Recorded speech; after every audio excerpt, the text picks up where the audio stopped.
మంచి ప్రభుత్వం అనడానికి ముఖ్యంగా మా ఆడపడుచుల తాలూకా ఉత్సాహం చూస్తేనే చాలా ఆనందంగా ఉంది. మీ తాలూకా సహకారం వల్ల ఎన్నడూ ఏ రాష్ట్ర ప్రభుత్వం కూడా చూడనటువంటి మెజారిటీ మన ఎన్డీఏ ప్రభుత్వం ఈసారి చూసిందన్నది కూడా గర్వంగా తెలియజేసుకుంటున్నారు. రాష్ట్రంలో 175 ఎమ్మెల్యే సీట్లు ఉంటే 175కి 164 గెలుచుకున్నటువంటి ఏకైక ప్రభుత్వం చరిత్రలో మన ఎన్డీఏ ప్రభుత్వాన్ని తెలియజేస్తున్నారు.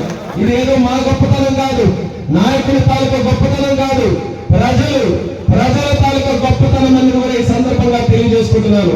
5 సంవత్సరాలు మీరు పడినటువంటి బాధలు, మీ ఆవేదన, మీ కష్టం, మీ ఇబ్బందులు అన్ని కూడా నెరవేర్చుకుని మీరు ఈసారి మనకు అందరికీ కూడా భవిష్యత్తు ఉండాలంటే, మా ఆడపడుచులు బాగుండాలంటే, మా కుటుంబాలకు ఒక మంచి భవిష్యత్తు ఉండాలంటే, పిల్లలకు ఉద్యోగాలు రావాలంటే ముఖ్యమంత్రిగా చంద్రబాబు నాయుడు గారిని మనం చేసుకోవాలని కలిసి కట్టుగా అందరూ కూడా డిసైడ్ అయ్యి మొన్న మీరందరూ కూడా మంచి మెజారిటీతో మాకు గెలిపించడం జరిగింది. ఆ యొక్క మెజారిటీని నిలబెట్టుకునేందుకు 100 రోజులుగా మా తాలూకా పనితనం మరొకసారి మీకు తెలియజేయాలని ఈ కార్యక్రమాన్ని మేము పెట్టుకున్నాం. ఆ రోజు పెద్ద హామీ మీ అందరికీ కూడా ఇచ్చినటువంటిది 3000 పెన్షన్ ని 4000 చేస్తామని. 4000 కూడా ప్రభుత్వం మొదలైన తర్వాత కాదు, ఏప్రిల్ నెల నుంచి బకాయిలతో కూడా కలిపి 7000 రూపాయలతో జూలై నాటికల్లా ఇచ్చి మళ్ళీ మొదలు పెడతామని ఇచ్చిన మాట నిలబెట్టుకున్నటువంటి ప్రభుత్వం మన ఎన్డీఏ ప్రభుత్వాన్ని కూడా తెలియజేస్తున్నారు. ఆ రోజు ఎన్నికల్లో ఇలాగే మాటిస్తూ తిరుగుతుంటే అప్పుడు ఉన్నటువంటి ప్రభుత్వం వైఎస్ఆర్ కాంగ్రెస్ పార్టీ వాళ్ళందరూ కూడా ఒక మార్క్ అన్నారు, ఇది ఊరికే ఓట్ల కోసం చేస్తున్నటువంటి హామీ, మళ్ళీ చంద్రబాబు నాయుడు గారు ముఖ్యమంత్రి అయితే ఇది ఖచ్చితంగా నెరవేర్చరని చెప్పి మాయ మాటలు ఆ రోజు చెప్పారు.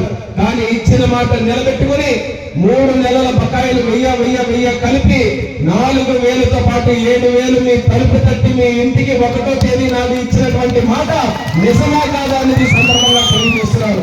అప్పటి నుంచి ప్రతి నెల కూడా 1వ తేదీ వచ్చిన మార్నింగే తెల్లవారుజామునే పెన్షన్లన్నీ కూడా మీ ఇంటికి చేర్పిస్తున్నాం.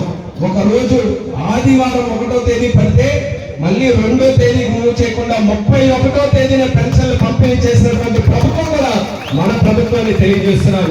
అది ఒక చిత్తశుద్ధి, ఒక కమిట్మెంట్. మాట ఇచ్చామనంటే నిలబెట్టుకోవాలని. అలాగే ముఖ్యంగా మనకందరికీ కూడా ఉద్యోగాల తాలూకా సమస్య ఉంది. ముఖ్యంగా మత్స్యకారు తాలూకా గ్రామాలు నాకు క్షుణ్ణంగా తెలుసు. 10 సంవత్సరాలుగా మత్స్యకారు గ్రామాలు చూస్తున్నాను. ఎంతో అభిమానించేటటువంటి గ్రామాలు. ఒక్కసారి ప్రాణం పెడితే భగవంతుడు చెప్పినా సరే మాట మార్చినటువంటి వ్యక్తులు మా మత్స్యకార సోదర సోదరులను తెలియజేస్తున్నారు. ఆనాడు స్వర్గీయ నందమూరి తారక రామారావు గారు తెలుగుదేశం పార్టీ పెట్టి మత్స్యకార గ్రామాల మీద దృష్టి పెట్టి అది అభివృద్ధి చేయడానికి ఆ రోజు చేసినటువంటి కార్యక్రమాల వల్ల ఆంధ్రప్రదేశ్ తీరంలో ఉన్నటువంటి మత్స్యకార గ్రామాలన్నీ కూడా డెవలప్ అయ్యాయని గర్వంగా తెలియజేసుకుంటున్నారు. అలాంటి మత్స్యకార గ్రామాల్లో మన జిల్లాలో ఎన్నో గ్రామాలు ఉన్నప్పటికీ కూడా స్థానికంగా వాళ్ళకి ఉద్యోగ అవకాశాలు లేకపోవడం వల్ల ఎక్కడెక్కడో విదేశాలలో వేరే రాష్ట్రాల్లో తలదాచుకుని అక్కడ చేస్తున్నటువంటి కార్యక్రమాలు ఎన్నో ఇబ్బందులు పడుతూ ఎన్నో సమస్యలు వాళ్ళందరూ కూడా ఎదురు చూస్తున్నారు. అటువంటి మత్స్యకారులు ముఖ్యంగా యువకులు ఎవరైతే ఉన్నారో వాళ్ళకి ఉద్యోగాలు ఇవ్వడానికి పెద్ద ఎత్తున దృష్టి పెట్టి ప్రభుత్వం చర్యలు తీసుకుంటుంది.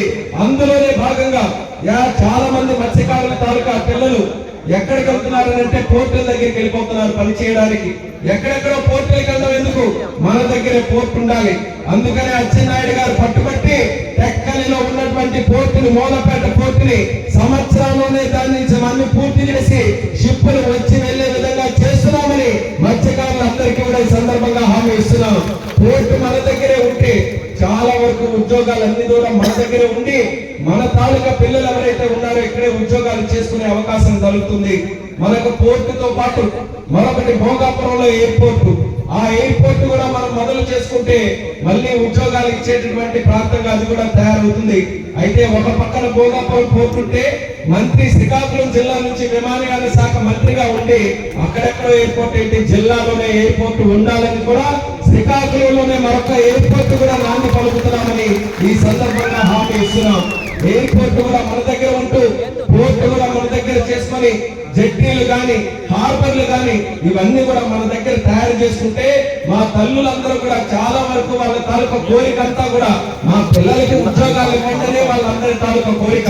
కష్టపడి వేటకెళ్ళో పని చేసుకోనో కూలి పని చేసుకున్నా 4 రూపాయలు సంపాదించి ఆ సంపాదన అంతా కూడా పిల్లల చదువుల మీదే పెట్టి తీరా చదువుకున్న తర్వాత ఉద్యోగాలు లేకపోతే వాళ్ళు పడేటటువంటి బాధ ఆవేదన ఏ తల్లి తాలూకా నోట విన్నా సరే వాళ్ళ తాలూకా కన్నీళ్లు చూస్తే చాలా ఆవేదన కలుగుతుంది. అందుకని దాని మీద దృష్టి పెట్టి ఈ 5 సంవత్సరాలు బ్రహ్మాండమైనటువంటి అవకాశం వచ్చింది.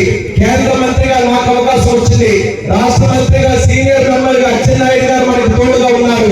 యువకుడుగా శంకర్ గారికి మీరు అందరూ కూడా ఆశీర్వదించి ఎమ్మెల్యేగా గెలిపించారు. ఒక యువకుడుగా కలెక్టర్ స్వప్నల్ గారు మనందరికీ కూడా మంచి కార్యక్రమాలు చేయడానికి ఆయన కూడా శక్తితో పనిచేస్తున్నారు. ఇలాంటి టీములు పెట్టుకుని శాశ్వతమైనటువంటి పరిష్కారాలు జిల్లాకి చూపించాలనే ఆలోచనతో ఈ కార్యక్రమాల మీద దృష్టి పెట్టాం.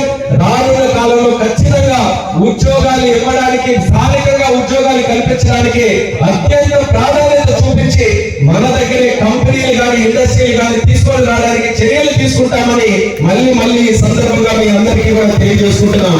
ఎక్కడ చూసినా సరే మన జిల్లా తాలూకా వ్యక్తులే అన్ని ప్రాంతాల్లో కనిపిస్తున్నారు.